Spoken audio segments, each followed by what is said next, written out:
don't need it. You know what I mean? You don't. And what a lot of people do is they let not having the fancy equipments almost act as an excuse as to why they're not successful. They're like, well, if I had the polishers, if I had the more money, then I could do more. And I'm like, no, dude, like if you are a real hustler, you'll make with what you got, you know what I mean? And that's all you can do, man. If you're struggling, and you know, I hear a lot of people come to me and they say, man, like I can't get the jobs. Like, how are you doing it? You know, I get a lot of those. And my thing is, man, is like, start with what you have and just get the absolute freaking best at your trade with what you got in front of you, man. Because it does you no good to wish you had more stuff. It does you no good to wish you had a shop. It does none of that any good. You know what I mean? You just have to perform the best you possibly can with what you have.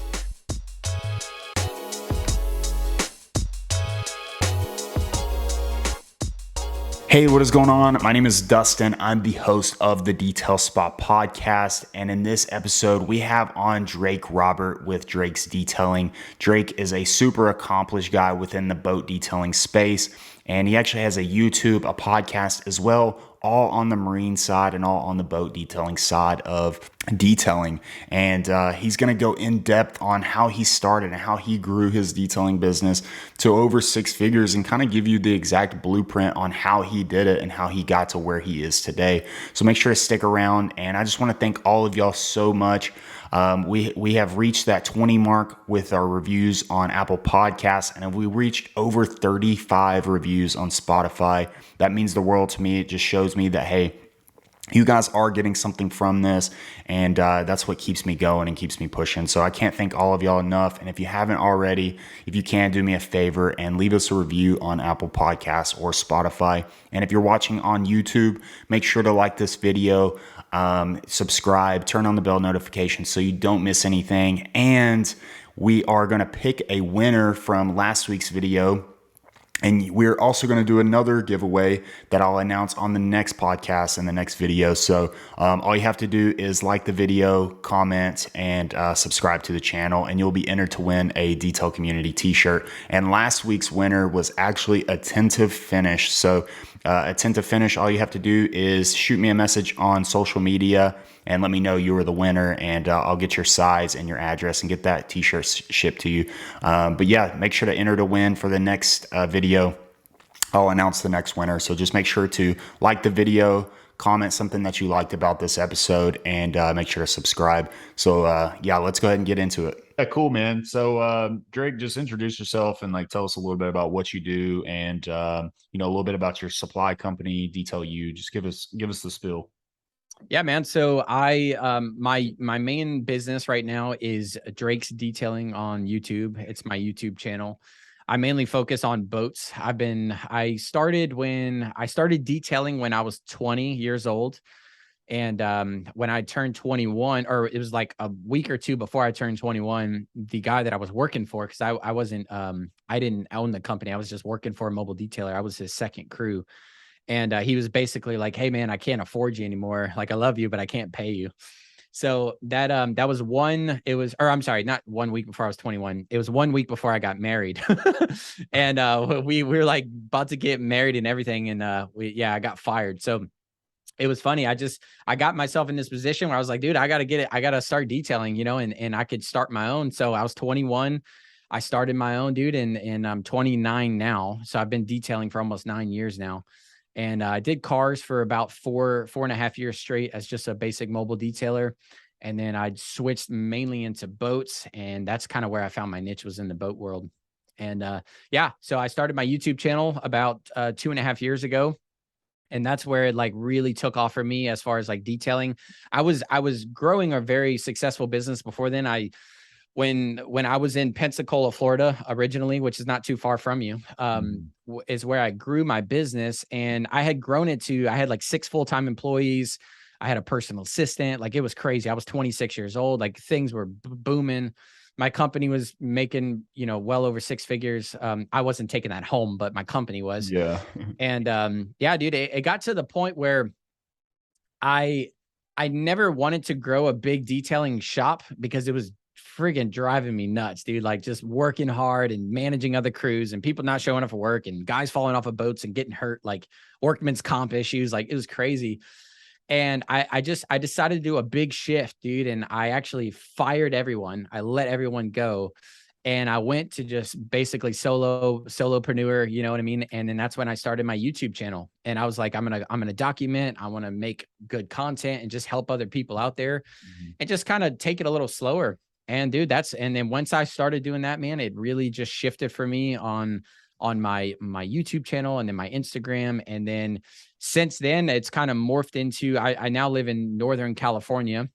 We moved here a year ago. And since then, it's kind of shifted more into, I do a lot of detailing. I still do detailing. I was out today doing a pontoon boat and I detail. And then I also have my online stuff, my Detail University, Detail U, where I mainly just teach people. I have a few online courses that I'm going to be coming out with this year, but I mainly teach people on how to kind of grow specifically boat detailing businesses, which, you know, obviously they go hand in hand with car detailing, but a lot of my content as far as like how to buff, how to wax, how to clean, all has to do around boat detailing. Yeah. So, yeah, man. So my Detail U is I basically teach people how to, you know, kind of start their detailing businesses when it comes to boats. But then about 2 months ago, I actually launched detailusupply.com, and it's our supply site. So basically the way it works is if you go on my YouTube channel, Drake's Detailing on YouTube, I teach you how to detail boats. And then if you you can go in the description section, you click the links, I sell all of the products that I use in the videos. And that's what I do, man. So I pretty much detail most days, and then I come home in the afternoon, pack orders and ship them out to all of our supporters. So yeah, it keeps me very busy. And on top of that, I got 4 kids and a wife, and yeah, life is good. Gosh, Very man, busy. four kids. That's crazy. Yeah, we just had our fourth I saw that. Yeah. 4 weeks ago. Yeah, 4 weeks ago yesterday. So That's awesome, man. yeah, It's funny what you were saying about like, you know, you had employees, you had the shop, you had like the what a lot of people would think would be the dream, but it ultimately comes out sometimes to not so much be the dream. Like there's a bro. lot of work that's involved with that. Like it's almost the ball game you don't even see when you first start, and like it's sometimes there's a blessing in just working by yourself, and like and Bro, yeah. honestly you can make the same amount of money oftentimes. Like obviously the potential is way higher if you do have, you know, employees, you have the facility, but like, man, sometimes like the simplicity of just doing it solo and you don't have to play that other side of it. It's kind of enjoyable. Bro, yeah. Throwing some headphones in and just getting to work is so nice, man. And I think that's actually why I love detailing in a way, is because it just lets me escape. You know, I don't have to really think about too much anymore, you know, other than last night we were talking beforehand where I got 0 sleep last night because I was having an issue with a boat. But, you know, I don't really have to think too much. So you put headphones in, you just kind of get to work and do your thing, man. But yeah, like I think probably one of the biggest things that a lot of people don't realize, especially when they're starting, because I coach a lot of guys just starting in the industry as well. People, you know, I link it back to the Bible, but in the Bible it says like my people lack, they perish because they lack vision, right? Mhm. And I think that's what I mean. When I started, I was 20 years old or 21 years old. I didn't know what the frick I was doing. I had no vision. I just wanted to make some money. You know what I mean? And when you naturally get into business and, you know, you do things right, you post on social media, you do all the right stuff that we all teach, you know what I mean? You're going to make money. You're going, because it's a proven system, especially if you do a good job and you have a good reputation. But my thing was, man, is I never had an aim. Like I never knew what I truly wanted out of my business. I just knew I wanted more money. Mhm. But the problem is though, is when you start making more money, it never fulfills you. You know what I mean? So it's like, yeah, I make more money. You know, my company was making well over 6 figures, but I was very unhappy. I was super stressed. I was actually dealing with a lot of depression in that time period, drinking on and off to cope with stress, Mhm. just not mature enough to be running a multiple 6-figure business at 25 years old. And yeah, so it was like one of those things, like it was something that I wanted, because it's like when I have all of this stuff, I'll be successful. But really what it was, man, internally, it was like, I wasn't okay with who I was, you know what I mean? So not to get so weird and super deep, but that's really what it is for a lot of people, man. They try to bring all this stuff in their life. They try to get the shop and the stuff and the 6 employees, but yet they can't even lead themselves a lot of times, you know, and you'll never be able to lead a company if you can't even make yourself get out of bed in the morning. Like if you can't say no to the alcohol, you can't say no to the little vices you have, you're probably not going to be super fit for running an operation with 5 and 6 employees, man. And it'll hurt you bad if you're not careful, you know? So, you know, I know that's maybe not super motivating for a lot of guys out there, but it's really the truth, man. Like, running businesses is very difficult. And a lot of people don't understand like the everyday struggle and the everyday disciplines it takes to do it. And I didn't even understand that, man. So I think that was my biggest downfall, was like, I brought in all the stuff. I had all the money coming in, but I didn't have the leadership. I didn't have the self-discipline. I didn't have the identity worked out in myself to sustain it, you know? But yeah. Yeah, I think it was kind of similar too. Like with me, I think a lot of times I'm a super impatient person. So like Yeah. if I'm envisioning, let's say, another route, like I wanted to add another van, I'm like, you know, I'm going to be searching for it. I'm going to be trying to, you know, I'm going to find the guy. I'm going to tell the guy who we buy our vehicles through and be like, hey, man, go ahead and search for one. Or like if I'm searching for a shop, like I want it now type of thing. And I think my problem was I saw like, you know, other detailers, these glorified detailers online, whether it be, you know, not even in my same state, even just like, Yeah. oh, that's such a nice shop. Like, I got to get me one, you know, like I got to get my business to that level now. And I would just skip the steps. Like, and with skipping those steps, man, that's where I messed up, was like, you need to be learning through those, maybe if it takes 2 years before I should have got a shop, you know, and it wasn't not because like it failed. It was because your mindset, that's all it is like you can't keep up with it mentally, whereas those training wheels through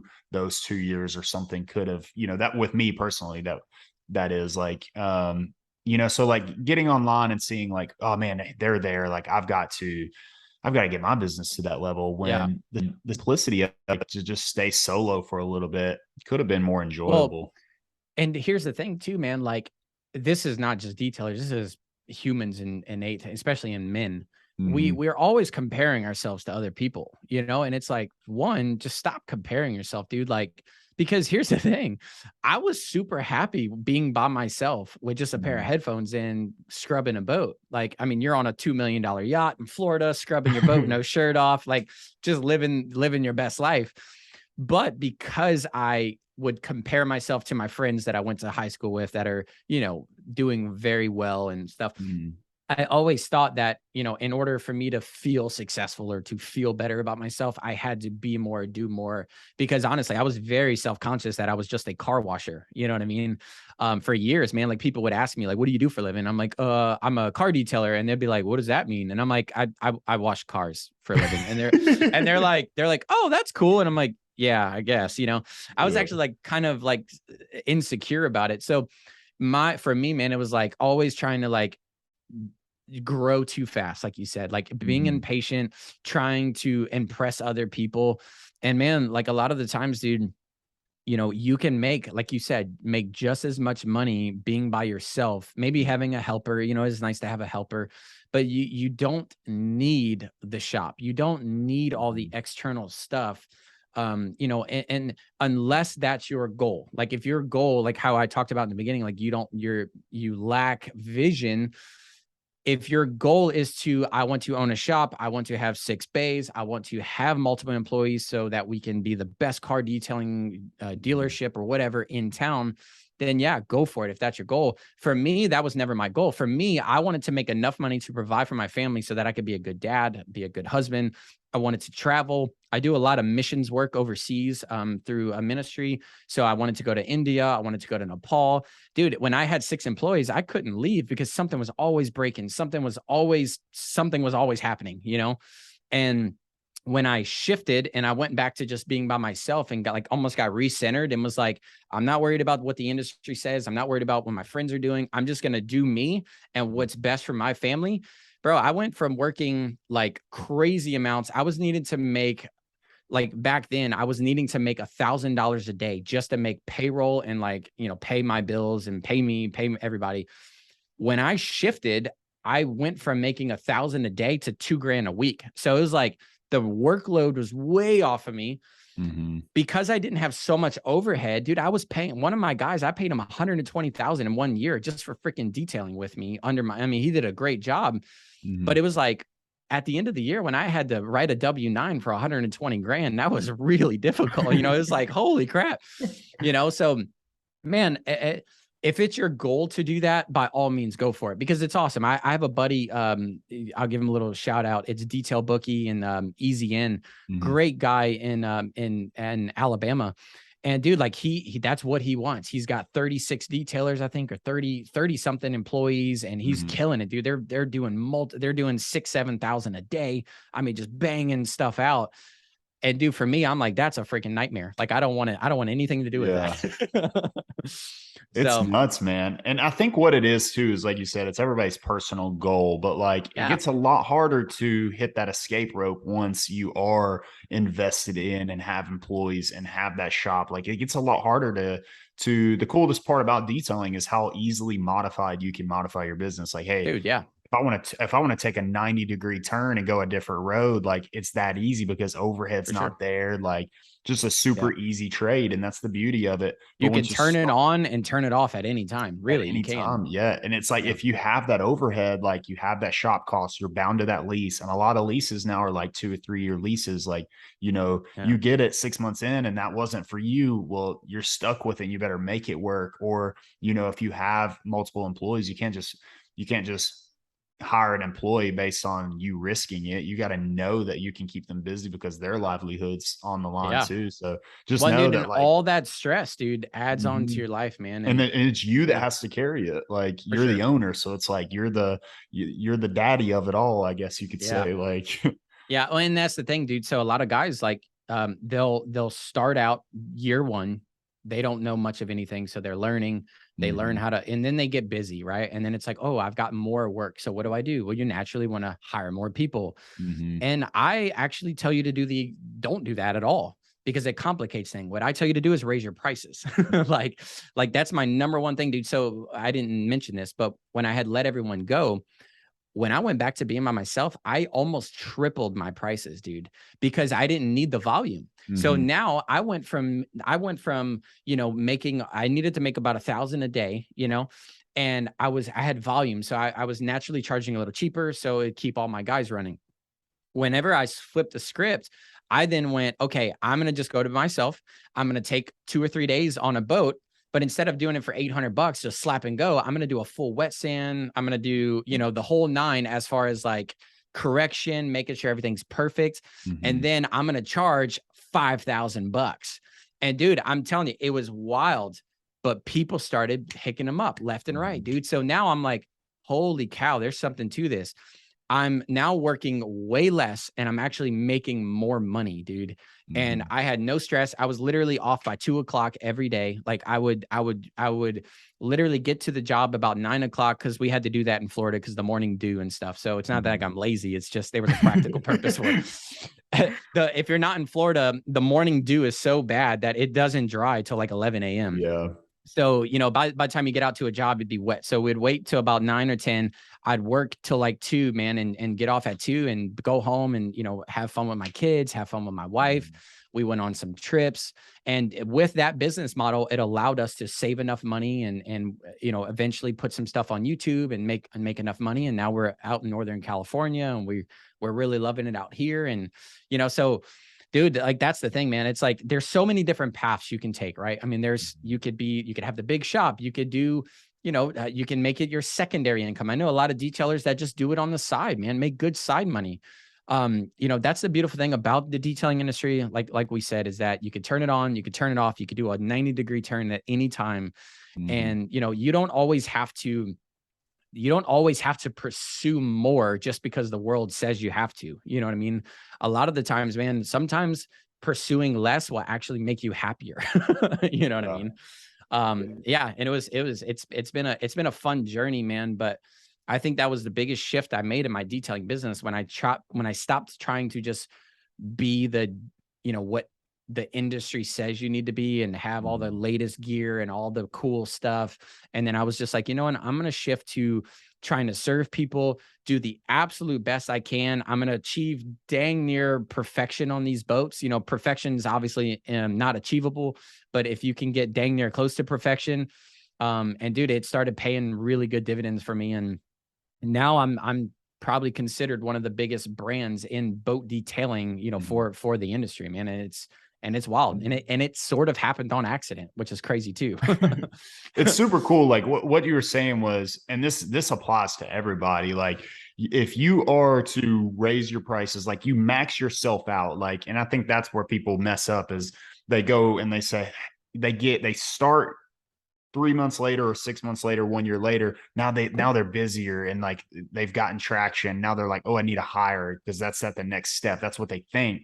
Nope. You know what? Realistically, they need to squeeze every step of the way out and like until you can't squeeze it anymore. So like if you're solo, squeeze as much out of it solo as you can. And that may be raising your prices, or it may be like just working solo for another year to get your average. Like, hey, what's my average with one person being me? Then maybe higher. But like, if you don't have those numbers to look at, and 1 year or even 6 months of being busy is not enough to look at it and say, hey, next year is going to be the same way. Like it could change, So it's like squeeze every bit of ounce of whatever step you're at and then go up to the next. And like with you had a bunch of clients, you had that volume, like you raising your prices, you probably lost 75% of your customers. Yeah. But the 25%, they were freaking phenomenal clients. Like, dude. Yeah. Well, so here's the thing, dude, crazy byproduct that I did not expect. When I tripled my prices, my customers were way freaking better. Very rarely ever do I have anybody negotiate. Very rarely do people go like, can you do it for this?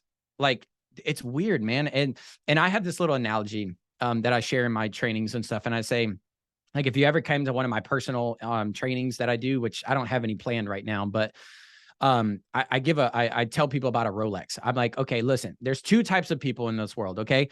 Everybody wants to tell time, right? Everybody wants a nice watch. Okay. But there's people that go to Walmart and get a little Casio for $25. And then there's people that buy Rolexes for $30,000. They both tell time. They both inherently do the same thing. But one person is willing to pay for quality because they're trying to make a statement. It means something. The other person is just being practical and wants to tell time. So the way I say it is like, how can you attract the Rolex type of people in your company? Well, the number one way you're going to attract Rolex type of people is by one, offering a way better quality service than anyone else in your town. And two, your price has to reflect that, because if this type of modeling doesn't work if you're only $50 higher than the competition, because someone goes, well, you're $50 more than, I'm gonna go with the cheaper guy. But dude, when I switched my mindset to trying to achieve close to perfection or whatever, just being a very good quality, excellent, I strive for excellence in everything I do. When I did that and I bumped my prices up, people began to ask why. And dude, I've, in the boat world, and when I throw out big numbers, it's not like showboat, and it's just I'm doing yachts. So obviously they're bigger numbers. But I remember when I first started doing this, man, I had a customer call me. I went out there and quoted it, and it was pretty oxidized. It needed some wet sanding and buffing and stuff. And I quoted him like $7,000. And dude, he like lost, like, he was like, what? He was like, the other company was only quoted me 1,700. And I was like, well, listen, let me tell you what they're going to do. They're going to hit it with a buffer and then slap a wax on it. What I'm going to do is I'm going to do 2 steps of sanding. I'm going to do a heavy cut, a medium cut, a polish, and then we're going to top it off with a nice ceramic coating. So yes, it's $7,000, but I'm giving you 7 times more work. You know what I mean? And when you tell people that and you explain people that, the guy was like, oh, that's weird. And I booked the job. And dude, that's what's weird. And to this day, that story rings true in my head, because the most people get hung up on, well, I'm already not booking every job, so if I charge more, I'm going to book less jobs. But that's not necessarily the case. When you charge more, yes, you will book less jobs. So if you have a volume problem, then you can't inherently do this at first. But once your volume's there, when you start raising your prices, man, it naturally makes people think you are more valuable, because you are. You know, I've heard a very wealthy person tell me this one time. He said, if you go to, or I'm sorry, I heard this in a podcast. If you go to Walmart and you're looking for freaking black beans or whatever, say your wife sends you to Walmart and says, go buy black beans. What do? You know nothing about black beans. They're probably all made by the same freaking black bean farm, but there's one for 98 cents. And then there's an organic one with a nice earth tone colors. That's $4. Which one are you going to think is a better quality? You're going to go with the $4 one, right? And most of the time you'll probably grab the $4 one because you think it's organic and healthy. The only reason why you think it's more organic and healthy is because it's got a nicer label and it's 4 times more than the competitor, you know? So I never, when I say this kind of stuff, it's not like, oh, we're misleading people and stuff, because the other side of charging more and being exclusive is you have to be better than the competition. You know, you can't double your prices, but don't offer double quality work. So anytime you're going to raise your prices or triple your prices, like I did, I also tripled my quality. You know, I started using better chemicals. I started really learning about wet sanding and getting perfection and ceramic coatings. And whereas before it was just slapping bleach on boats and scrubbing them, you know what I mean? So anytime you're wanting to raise your prices and to grow, you also have to raise your quality of service. You know what I mean? And, you know, that's where I typically tell people my little system for doing this, man, is like, if you have a volume problem, so you don't have enough work coming in, well, man, start off small. Like I usually tell people, like you're year one into your business, you can't be the most expensive guy because you don't earn that right to be the most expensive guy, right? You know, when you're 1 year into detailing, you can't be charging the same as 10-year guy into it because he's just got way more experience than you. So what you can do though, is you start off at a baseline price, you know, don't undercut people. Don't be that guy, but you know, at a baseline price.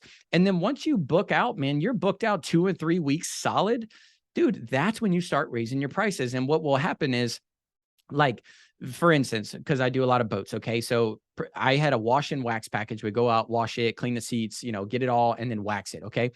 When I had all my employees, we were at $15 a foot for that. And we were banging them out left and right. Okay. Whenever I let everybody go, I bumped it up to 30 and then $35 a foot. But the way I did it was I kept at $15 a foot until I was booked out about 2.5 to 3 weeks. And then once I got to about 2 to 3 weeks booked out, then every phone call I got after that, I said, hey, it's actually $20 a foot for a wash and a wax. And naturally, some people go, oh, I'm good. But I was already 3 weeks booked out. So it didn't matter, you know? So then more people would call, and I'm doing all these at 15 a foot. And then I book, you know, maybe 4 or 5 at 20 a foot. Well, now I'm booked out 4 weeks.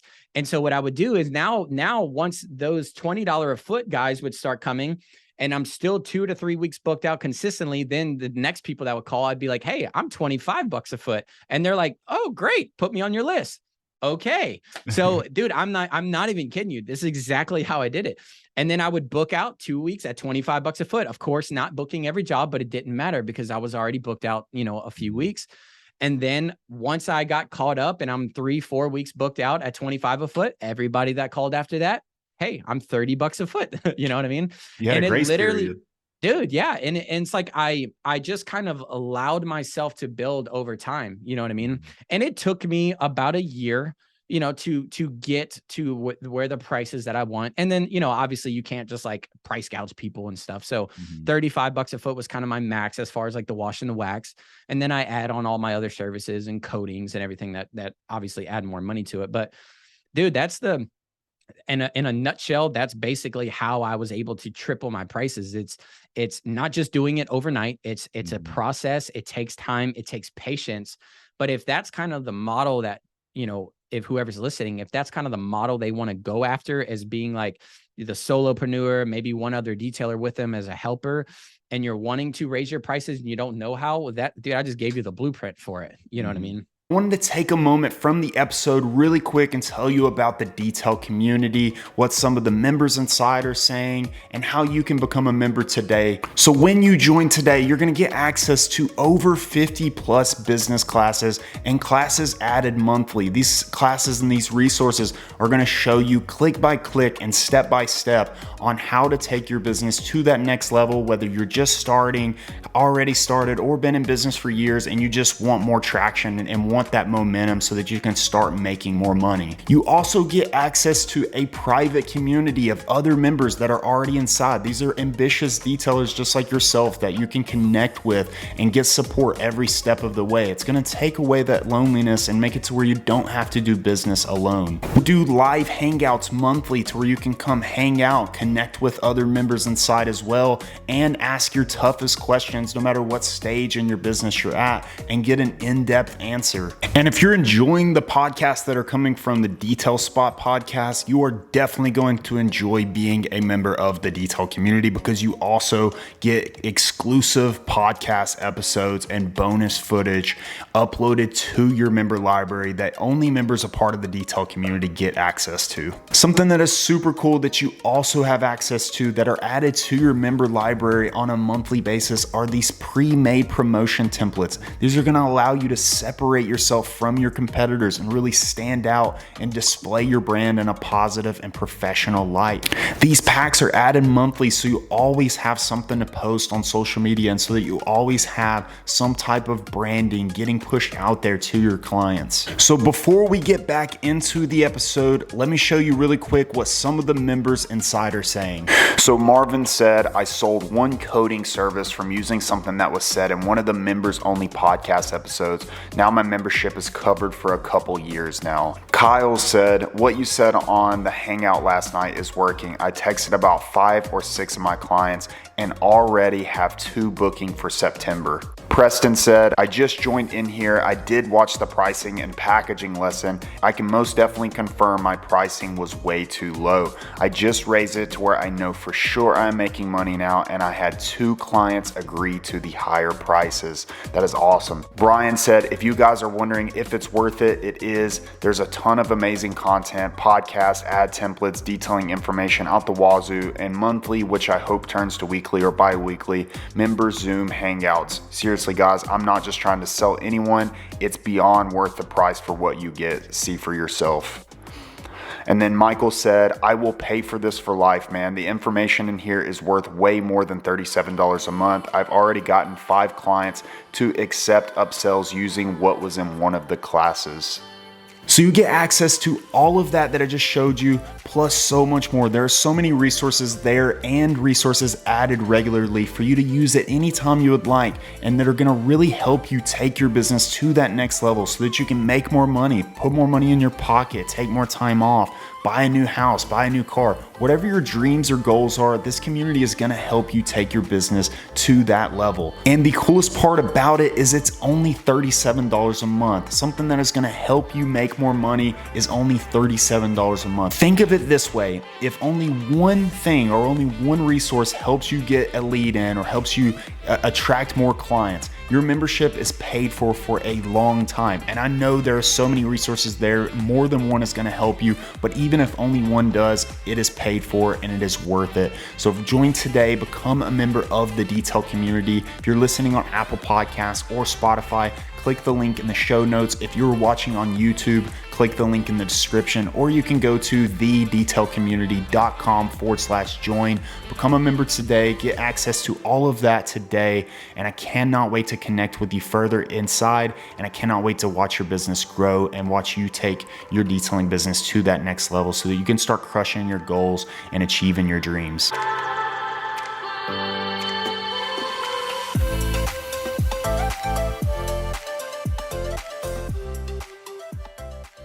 Yeah.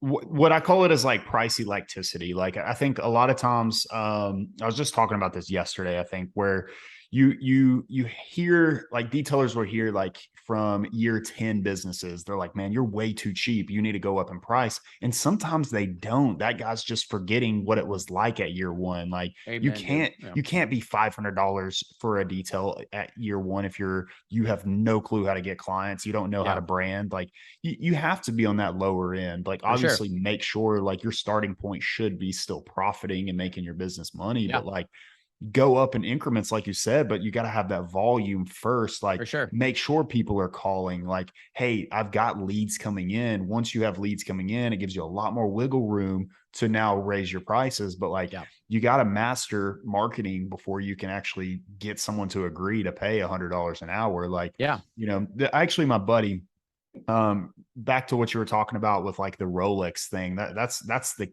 like, you have like your ideal client in mind when you think of like someone who can afford to pay for a Rolex. Like, and it's kind Yeah. of the same with detailing. Like people who have a yacht or a, you know, a boat in general, really, like that's what's super cool about marine detailing. It's like it's such not a necessity to where you Yeah. tap into way better clients For sure. because, you know, everybody's got a car. Like Yeah. the boat, it's like, dude, that's they can afford that. Like they can afford a detail or For a sure. ceramic coating. So my buddy Trevor, he sent me this reel and it was like, if you were to get heart surgery from the best heart surgeon there was, like, but he was the cheapest. Would you Yeah. trust him? Like, even if he's the best, like he's the most accredited, he does the best work there is, like, you know, but he's the cheapest there is. Like you naturally wouldn't trust him because No. price is a part of like your brand. Like Yeah. it's probably the most important part. So if Yeah. like You never see Rolexes on sale. You know what I mean? You exactly, never you see know, Ferraris and Lamborghinis on sale. You know what I mean? exactly. And that's why Lamborghini, Ferrari, and these premium companies that like we should be putting our businesses at, or we should be putting on a pedestal when it comes to how they market, how do they brand themselves? Because detailing is so similar to that. It's not Yeah. like it's not a necessity like a Honda Civic or a Toyota. Like that's a necessity. You need that to get from point A to point B. When you go Yeah. buy a Lamborghini or a Ferrari, that's something that you want now. And that's like detailing. Like Yeah.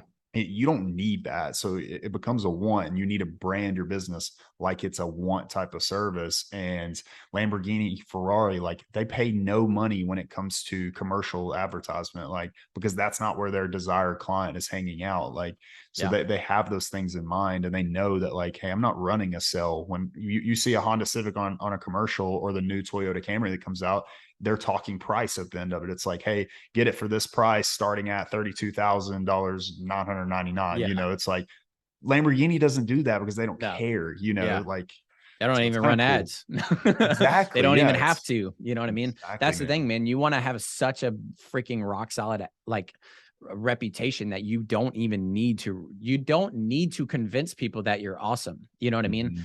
And dude, that's the thing. Like you can't do that in your first couple years. Like I don't care who you are. Maybe if you do really well year 2 or 3, Mhm. maybe, but especially because I deal with a lot of new guys. Like most of my subscribers are either DIY boat owners wanting to wash their own boats or guys wanting to start a boat detailing business. So I talk to Mhm. a lot of detailers, and even my own podcast. I have the Detail You podcast where I talk mainly about boat detailing stuff.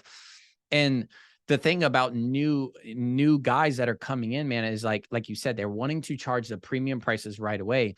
And I'm just like, you can't do that. Even in my training classes that I've done, I give a pamphlet out about exactly how to break down all your pricing for the top side of the boat to the hull, like the whole nine. Like I spell it all out. But I actually tell people to start at that $15 a foot where I started out 10 years ago, or it was 9 years ago. And it's, you start there because that's your foundation. And then you have something to build from. And because that first year, the first year or 2 or 3, honestly, the first 3 years in business, man, everything you do needs to be, it's an investment into your business. So Mhm. every detail you take, even if you're not getting paid top dollar, you are actually getting paid to learn your craft. Like Mhm. every car you do, every boat you do for the first couple of years, you don't know everything. So 1, stop acting like you know everything.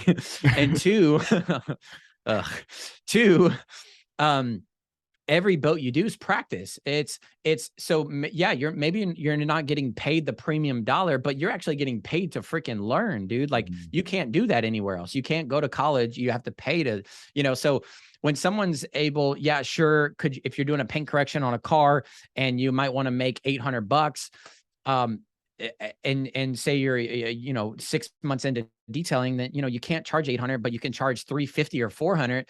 Dude, still go out there, give them a super badass job, polish it out, make it freaking look amazing, and charge what you charge, but know that that is an investment into your future. You're going to get content off of it. You're going to film it. You're going to take before and afters. You're going to get Google reviews off of that job. And dude, you do that for 2-3 years straight, man. Year 4, year 5, year 6.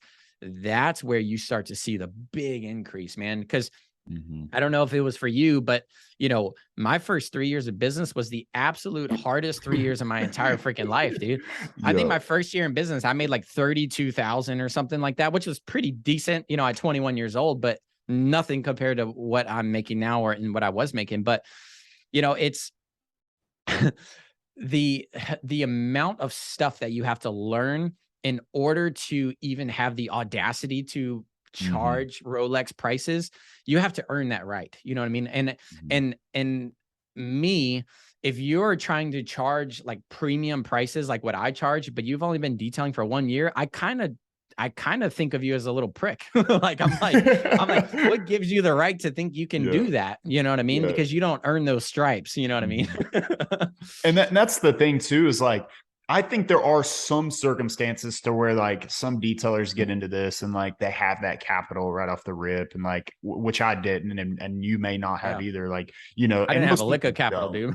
Yeah, like most people who get into this trade is they're starting with the bare minimum, but there are a few guys that get into it and they got 20 grand to spend on like everything that they need. Like they get their brand looking nice right off the rip. They get everything that they could possibly, that some take 5 years to get to. Like, I guess they could charge more, but like most of us, man, you gotta go through the ranks before you can. And when you're charging $15, like for boats, like you're at $15 a foot, the bare minimum, like that's their starting at. So like you're getting paid for what you're worth. Like you're not worth what the guy who's been in business 3 or 5 years. Like, I was talking to a guy yesterday and he's like, man, I really want to get into polishing. Like he's just detailing right now. He's a lower tier price. And I told him, was like, man, like your price point's around what I started at too. Like I would maybe go up a little bit just so that you're making money. But like, he's like, I would really like to get into polishing. I'm like, do you have a polisher? He's like, yeah, I got one. He had a Roops, like he had a really good polisher, and he had everything that he needed. And he's like, I think I could do it. I just feel like I'm going to spend 8 hours on it. I'm like, the best thing you can do right now is charge what you're, charge for polishing around the same rate that you're charging for your detailing. It's going to be really low, but get out there and polish those cars. The clients they're not paying top dollar for it. So they're kind of paying you. You're practicing, you're getting those under your belt. Yeah, you're learning. You're learning. And it's like, I think a lot of detailers think that they have to get out there and they can't try things. They can't do it because they know they're not a professional at it yet. But man, you all got to start somewhere. You can't just do a junkyard hood or a decrepit boat your whole. Yeah, dude. Well, and like I tell people too, like it's an investment into your future, because like I said, even if you're not getting paid, dude, when I moved, okay, just for instance, okay, when I moved here to Northern California, my first 4 boats I practically gave them away. Like I did full wet sand, full ceramic jobs for like $1,000. Like I made $1,000, 2 days of work, like still great money. Don't, but that's not my normal pricing structure. But what I did is those videos, it's funny, man. This is exactly what I did. One of the boats I did, gave him a great deal, $1,000. I was like, hey, $1,000, I'll make it look good. And dude, I freaking make this thing look badass. I mean, amazing, freaking shiny ceramic for days. Like I put money into it. But what I did was I literally videoed it, because I'm good at this kind of stuff. I videoed it, went home, put it on an editor. I posted the before, after, a couple little music videos. And then I put that video on Facebook ads. So I went on my Facebook ads. I ran a Facebook ad campaign, dude. That video alone, from that $1,000 job. So I made $1,000, great money. That one video, dude, I've booked maybe 15 boats at this point, I believe, off of that one video. So what I did was, like I said, I did it cheap. I basically gave it away. You know what I mean? Gave the detail away. I did way more work than the lady was paying for. The way it worked out, though, is I did more work than what she was paying for. So she got a freaking phenomenal detail at a good rate. So she was happy.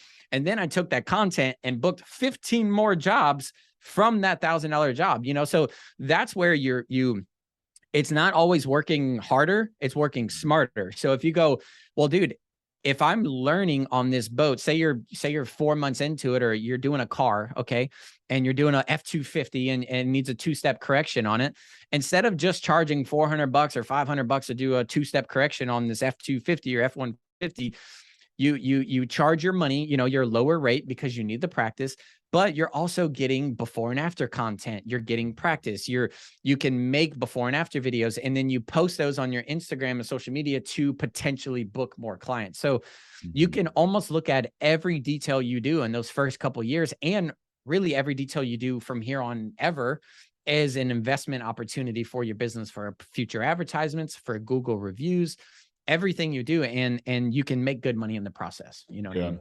Because the thing is you don't have a ton of people to choose from either. Like, you have who calls you, and it may, when you're first starting, it may be, or, you know, maybe some businesses are year 3, year 4 in, and this may be them as well. But like, you know, when you're not, I guess, mastering your marketing, or you're not getting that exposure that you need to have a higher price, like, you kind of got you got to deal with what you got. So if like you're only getting 3 calls a week, like, you kind of don't want those to slide under. Like, you need those for the content, because without content, you're not going to get future leads. So like, and that's where that price comes into play. So Yeah.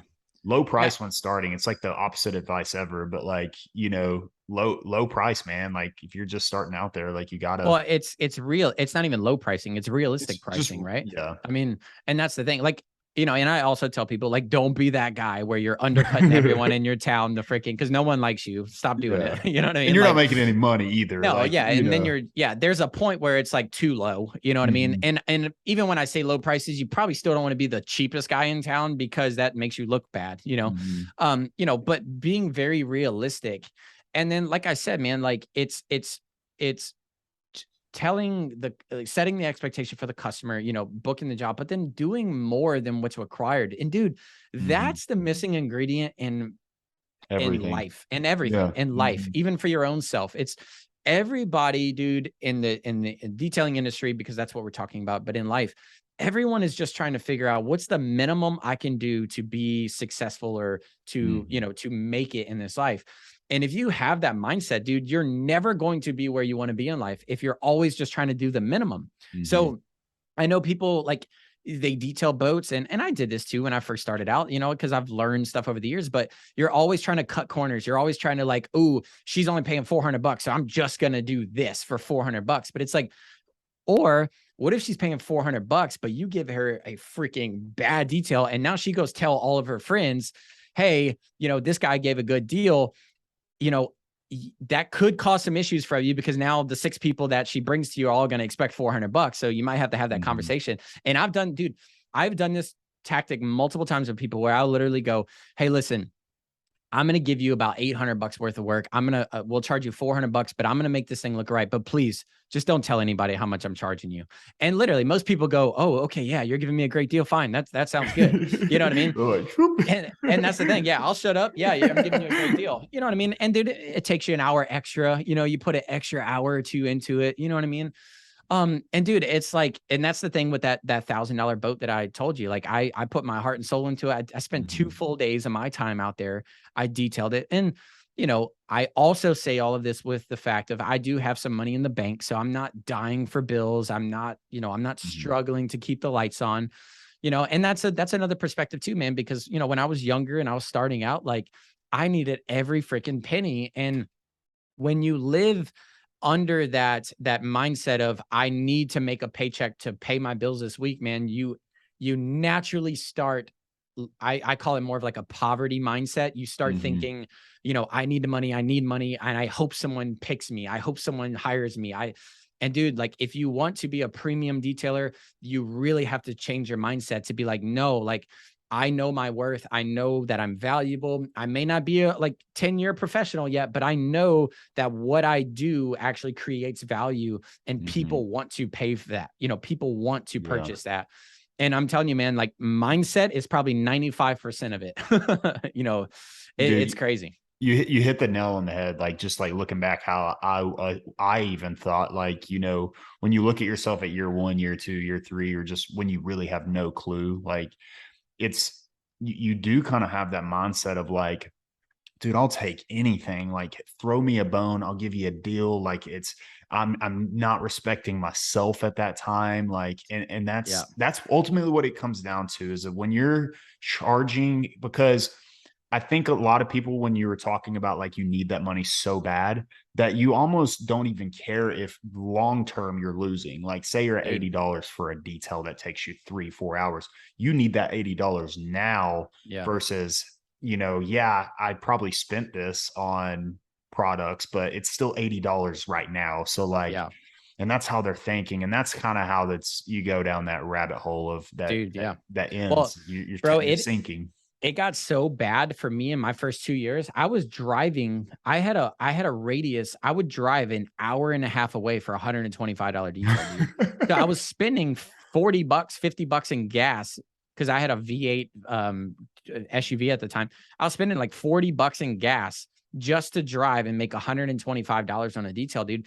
And it got to the point, because I had that mindset of I can't let a single dollar go. Like, and it got to the point where, like, somebody would call me, I'd be 4 weeks booked out, and I was still booking cars at $125. When I first started out, I was doing a lot of mobile car detailing. Yeah. And dude, like, that's when I had to shift, because I was like you said, you're not respecting yourself enough. That was 100% my case, dude. Is I didn't honor myself enough to go, like, I am worth more than $125 for 3 hours, 4 hours of my time. You know what I mean? And dude, that was the thing. It got to the point where, like, I had to tell myself that I will never like do anything specifically for that money, because it was pretty bad, man. Like, cause I don't come from money at all. Like my parents, they had a little money, and then they lost everything in 2008. Like, our house got foreclosed on. The car that I used to drive to high school got repoed. Me and my dad would have to drive around town and go scrap metal just to keep the lights on. Like, so I'd come from pretty bad poverty. So when I started my detailing business, dude, I had zero money in the bank, literally zero. The guy that I was working for actually sold me all the equipment, and he let me pay it off in payments. So that was really blessing. I had zero money, dude. So everything that I had to do in my business, I started with absolutely nothing. And to this day, I've never had a single business loan. I've never had credit cards. I've never done any. I've raised it all from straight up cash.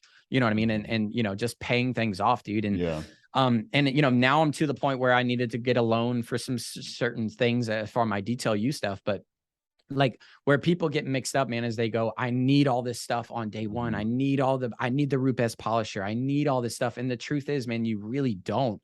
Like, for 3 years, I rocked a freaking Harbor Freight DA. You know what I mean? Now, granted, dude, though, it was before Bauer. It was Chicago Electric. Yeah, the gray one.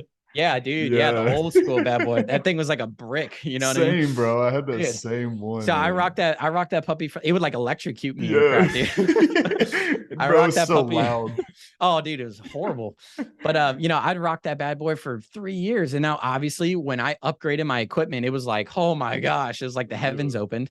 But you don't need it. You know what I mean? You don't. And what a lot of people do is they let not having the fancy equipments almost act as an excuse as to why they're not successful. They're like, well, if I had the polishers, if I had the more money, then I could do more. And I'm like, no, dude, like, if you are a real hustler, you'll make with what you got, you know what I mean? And that's all you can do, man. If you're struggling, and I hear a lot of people come to me and they say, man, like, I can't get the jobs. Like, how are you doing it? I get a lot of those.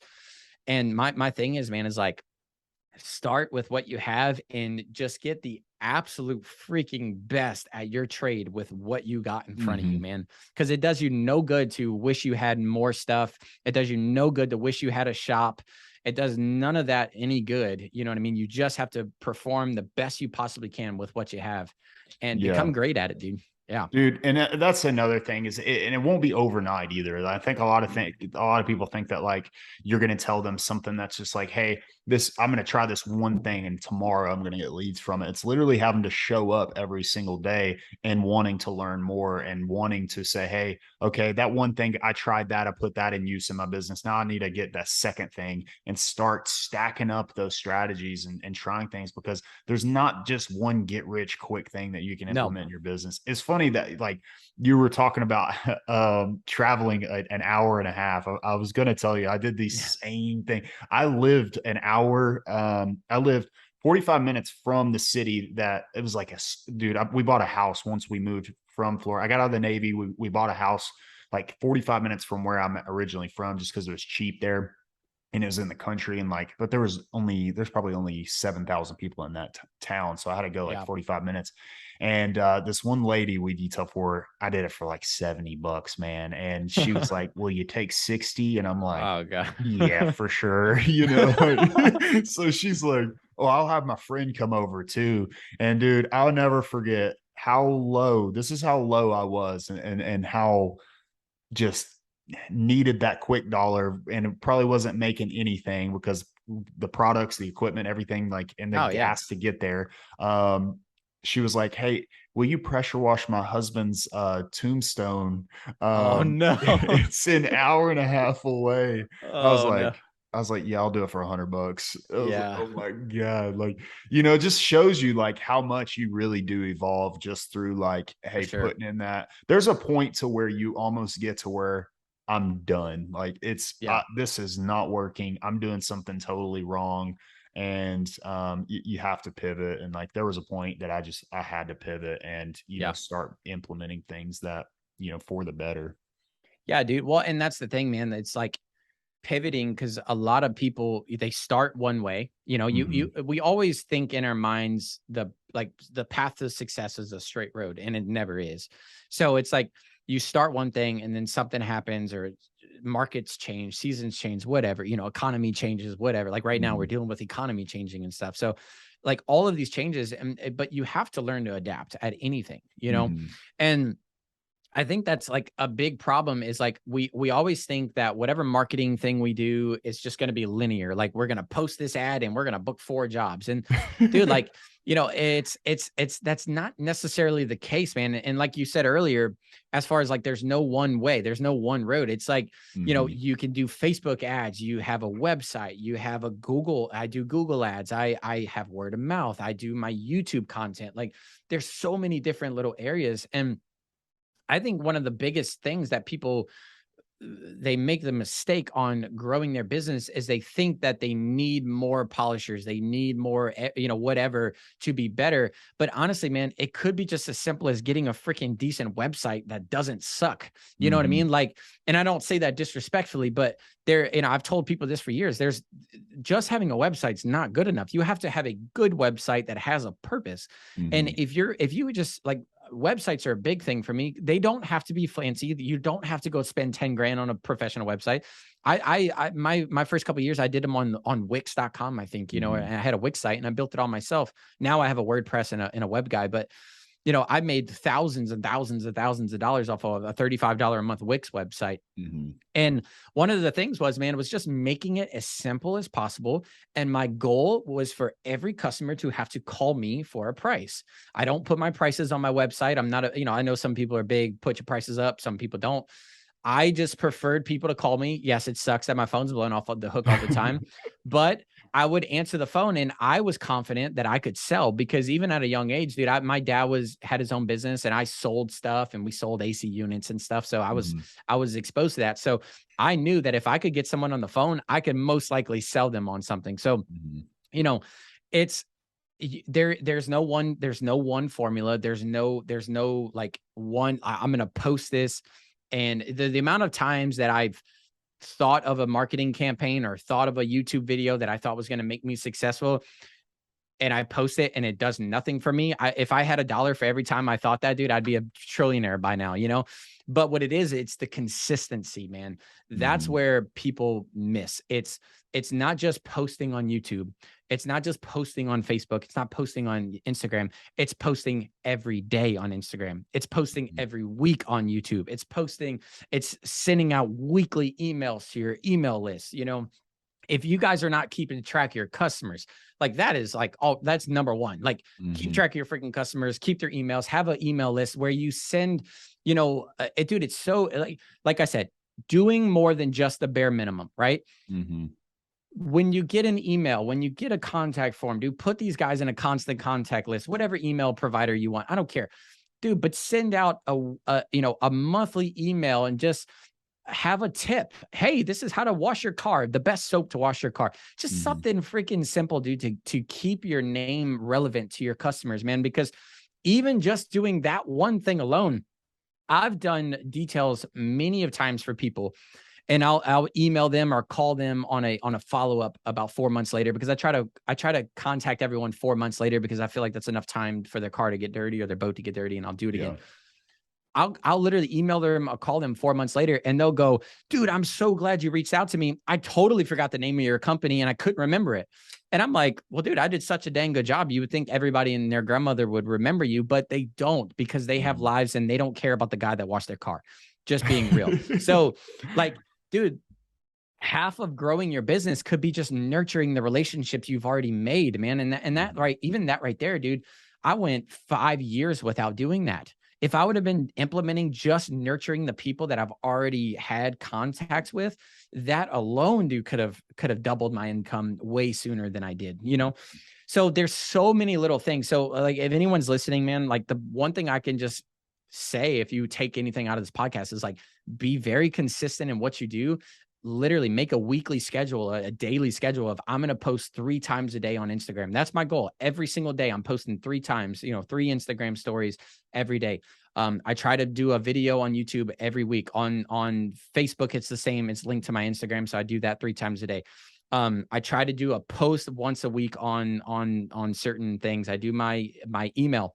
And that's the thing, dude. So you see a guy that's 10 years in, maybe killing it, whatever, has a YouTube channel. Everyone looks at me like that. Oh, you're big fancy, but you don't see the freaking crazy amount of stuff I do on the back end. You think I just post a YouTube video and I'm famous. No, it has way more than that, and that comes from always doing more than what's required, always pushing the envelope, always, never just being happy with the bare minimum, always trying to push more, squeeze more. Testing. I do a lot of testing on Facebook ads. Just 2 weeks ago, I had a weird lull in my calls, and I was like, what the heck did I do wrong? Like, what? That's weird. And I realized that one of my ads had paused because I put it on a 2-week cycle and I forgot to redo it. One of my ads paused, but I created a new ad with a whole different format because I wanted to try it. Dude, I got 2 likes on the freaking video ad, which is not normal. I usually get 70, 80, 90 likes on my video ads here in my town. I got 2 likes, and like one person commented and was like, is your soap safe over the water? Just being like a critic. And I was like, what the heck? Well, dude, get this. So I had a weird lull in my call. So I paused that ad. I turned my other ad on, and dude, within 3 days got 8 leads like that. Boom. So that just told me right there, that one video ad that I thought would be great was an absolute bust, and it sucked, So that's the thing, man. Somebody might put a video ad up and they get no calls and they go, Facebook video ads suck. And I'm like, no, maybe your video ad sucked. You know what I mean? Yeah. So yeah, dude, I could talk all day about this marketing stuff, man. Cause it just, there's so much that goes into growing and sustaining a professional business, man, that a lot of people don't talk about and they don't know about, man. Yeah, man. It's a lot of work. That's why I have gray hair already, dude. Yo, I'm bald, so I'm. Yeah. You got less hair than me. Dude, look, I'm not even kidding you, dude. I got like, my hair is like starting to thin out. I got more hair than you. You're good. I'm 28, like, bro, man. Oh, are you? Yeah. I'm 28 already. I'm pretty much there. Yeah. Actually, I told my wife, I was like, I'm too damn young to be going bald, man.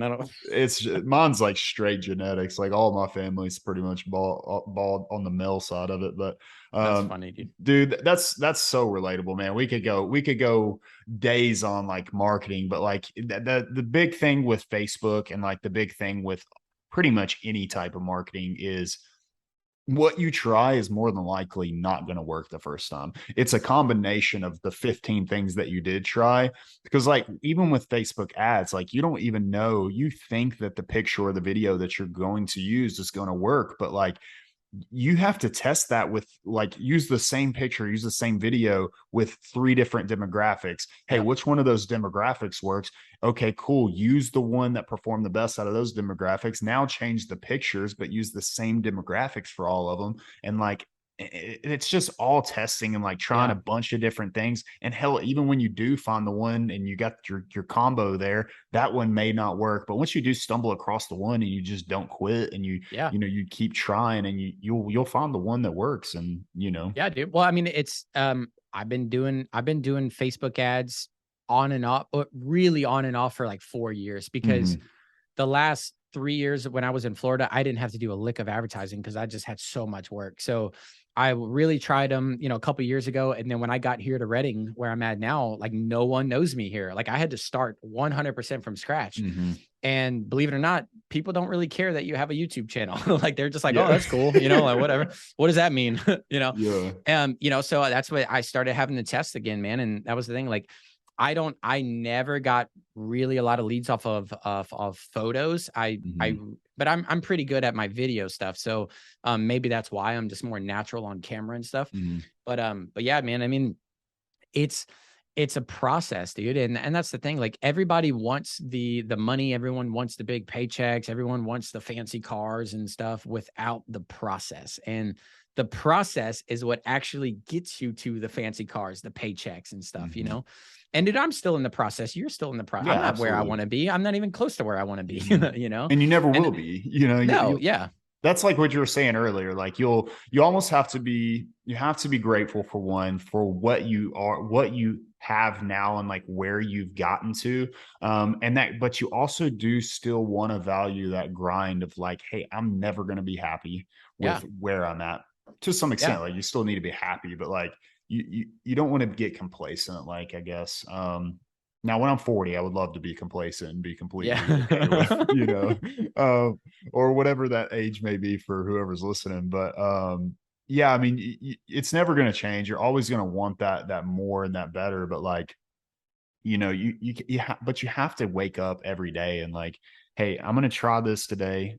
I'm going to try that tomorrow. And maybe that's a month strategy of trying Yeah. it. And if that doesn't work instantly, because some things, like you were talking about a website, like, dude, like, quality SEO and quality websites, like, dude, that's a 6-month strategy. That's a year-long strategy Yeah. sometimes, depending on how competitive your area is. Like, Yeah. If you're these in big things, cities, yeah. these podcasts, these are going to help you or help somebody out there. But, like, the strategies that are inside of anything is, you got to have that willingness to say, hey, I'm going to implement that. I'm going to try that, even if it's outside my comfort zone, or even if it's, something that I don't know anything about. I'm going to implement it, and then I'm going to wait till the next thing. And I'm going to try that next one. It may take me a year to get, to where I'm going, but you just got to wake up and keep trying those things. Nothing Yeah. is going to happen overnight. Like, Well, and dude, you know what's crazy, man? Like, you're 28, I'm 29. mhm. I'm sure you're realizing this. We're still relatively young, right? But the older you get, you realize a year is not very long. Dude, Yeah, I think back, no. like my son, dude, my son is about to turn 7 years old. And I'm like, oh my gosh, like I'm like, I don't even feel old enough to have a 7-year-old son. But dude, it's like, it feels like he was born just yesterday. So like when people go, man, it's going to take me a whole year. I'm like, dude, a year is nothing. I'm planning 3 years out right now. I literally have on my calendar like 3 years out, Yeah. because 3 years is going to be here before you freaking know it, dude. So like so many people are like, oh, I'm going to have to test Facebook ads for a year. Bro, it's a year of your life. Like chill out. Like you're going to be okay. And dude, it could sound non-sensitive because, I may be more financially comfortable, and like I said, if you got $100 to your name and you're struggling, like it's really hard not to feel, Mhm. the pressure of that. And I still feel that too, just being up Mhm. here in California, like I'm not making the money that I was making in Florida when I had a big brand and stuff. So like the big thing, man, is like keeping everything in perspective, being patient. Like patient, like you said earlier, like being patient is not one of the things you do well. Like I am probably way more less patient than you, you know what I mean? But I'm learning, dude, that like patience is actually a very valuable asset to your life, because a lot of people are very impatient, especially in today's, world with social media and everything so quick and fast and everything. Everybody wants stuff yesterday. But dude, patience is actually funny, because when you start having patience with certain things, like especially in your business, you'll go, hey, it's going to take a year. Oh, that's it. Fine, let's get started. Where most people go, oh, it's going to take a year. That's too long. We got to find something different. That's But exactly it. when me, I go, oh, a year, that's it, dude. Heck yeah. By this time next year, I'm going to be making double the money. Heck yeah, sign me up. That's why with my supply site, I'm dumping all my money right now, every bit of my extra money into buying more product, because I know in a year from now, I'm going to double my money when it pays off, dude. So like patience and having vision for where you want to go. It's funny how we started this first podcast, or we've started the first 30 minutes of it talking about how we don't want to do shops. But next year I'm probably going to get a shop, because I actually need a shop to do my training events and my stuff, not because I want to have a big detail shop. It's because I need a location to store my warehouse, for all my products. We're in the process, and dreaming about starting our own brand one day. So I want to have a facility to facilitate all that. And I'm going to do in-person trainings. I've already done 2 of them, and they went really well. We had 10 people fly in from all over America, and we did training events, and they're freaking amazing. And I love hanging out with people. So I want to have a location to be able to do that. So basically everything that we just talked about is where I'm at. Like I'm having to advertise because I need money to justify a 4,000 square foot building, that's going to cost me probably $4,000 a month. You know what I mean? I need to justify that. So I got to work hard. I got to put the advertisements out and grow. And the only way to grow is by putting in the work, dude. And, I like to tell people, like, if you want to be better at managing your business and growing your company, the number one thing that you can do to like help that is by managing yourself first. And, that might be looking like keeping yourself in a gym, like go to a gym. If you have a hard time growing customers or growing a customer list and stuff, a lot of the times it's because you are bad at keeping promises to yourself. You know what I mean? If you're really good at going to the gym and eating correctly and doing the stuff that your body needs, you're typically going to also be better at cold calling people or sending the emails out or posting, because it's all self-discipline, man. It's all staying self-disciplined, and no one's going to be there to wake you up in the morning and say, hey, bud, you got to build that email today. Hey, bud, you got to post on Instagram 3 times today. You have to hold yourself to that standard. And if you can't even hold yourself to the standard where you won't eat some freaking Oreos when you told yourself you can't, you're probably not cut out to be a very successful business owner, man, because you have to hold yourself to a crazy high standard if you really want to grow, And most people don't want that, man. Most people, like I said, want to do the bare minimum, and they just want to, make enough money and chill. So I hope you're not one of those guys. I'm eating that Oreo every time though when it comes. I'm eating that bad boy right now. That's a good one, man. We'll end it off with that. That was a good, that's a good motivation for whoever is listening on. You need that pick me up and that cold hearted, like what it really takes, man. It's not rainbows and butterflies, I think is the saying. Like it's not that. It's literally takes what you just said. Like, gotta have your vision, and you gotta like not only say I'm going to get this done this week in your business, but in your personal life as well. So I love that, man. How can people find you, Drake? And tell us a little bit about what you got coming up. Yeah. So best place to find me is YouTube. It's Drake's Detailing on YouTube. It's the same on Instagram, Drake's Detailing. Those are my two top platforms, I think. DetailUSupply.com. You could buy products. We sell Shine Supply products and a few other brands and stuff. That basically just supplies our our YouTube channel.